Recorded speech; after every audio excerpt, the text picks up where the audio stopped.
Nous partons pour Barcelone, la capitale catalane. C'est ici que 30 millions d'amis décident de mener l'enquête sur le mouvement anti-corrida espagnol.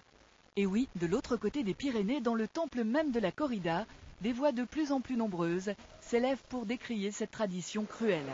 Les amis des animaux espagnols se battent pour que leur pays ne soit plus le pays de la corrida. Nous commençons notre enquête le dimanche 20 avril.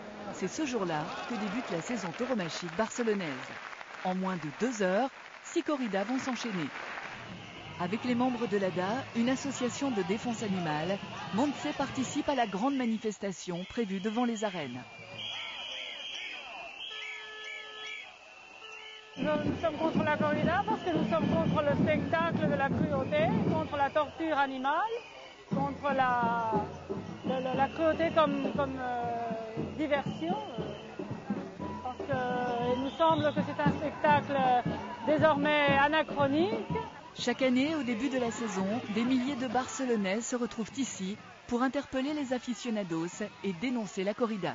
Je suis venue me manifester avec ma petite fille, avec l'espoir que quand elles grandissent, il n'y aura plus de corridas. Vraiment, c'est de la cruauté. Ça, ce n'est pas de la culture. Il y a beaucoup de gens, beaucoup de gens qui sont en contre. Barcelone est devenue un symbole de la lutte anti-corrida.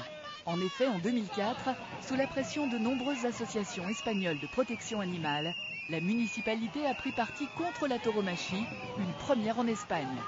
Une déclaration symbolique qui n'empêche malheureusement pas les corridas, mais qui laisse espérer des jours meilleurs pour les taureaux. Selon un récent sondage, 73% des Barcelonais sont opposés à la corrida. Le pourcentage est plus élevé encore chez les jeunes.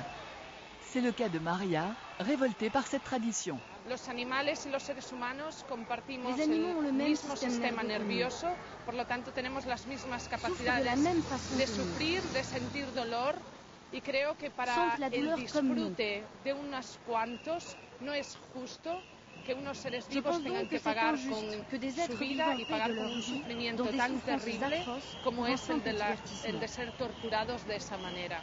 Lo cierto es que las corridas en España sí es verdad que tienen una historia detrás, pero lo cierto es que la mayoría de la gente joven, que somos el futuro, estamos en contra de esta tradición.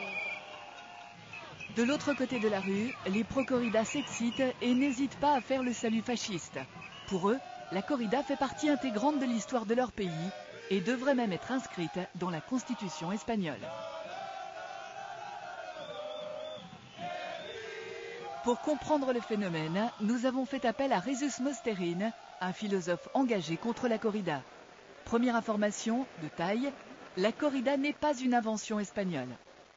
La corrida existait dans toute l'Europe. Le pays de l'Europe où il y avait le plus de corridas, c'était l'Angleterre. Et en Angleterre, il y avait beaucoup de places de taureaux qui étaient rondes, comme ici. Et la mécanique, disons, la liturgie de la corrida était différente. Les chiens intervenaient, on dit en anglais encore bulldog, pour une certaine race de chiens qui étaient spécialisés à attaquer les taureaux dans les corridas. Ensuite, au XIXe siècle, les corridas disparaissent de toute l'Europe, sauf dans le sud de la France, le Portugal et l'Espagne, où elles sont conservées au nom de la tradition. Encore faut-il s'entendre sur le mot tradition.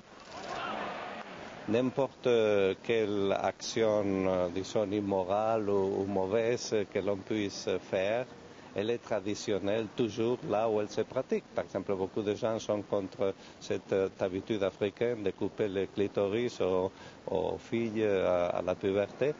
Mais évidemment, c'est une tradition dans le peuple qui font cela. C'est une façon de raisonner des politiciens. C'est-à-dire, aucun philosophe a dit qu'une façon de justifier une norme morale, c'est de dire qu'elle est traditionnelle. Ça, c'est absolument absurde.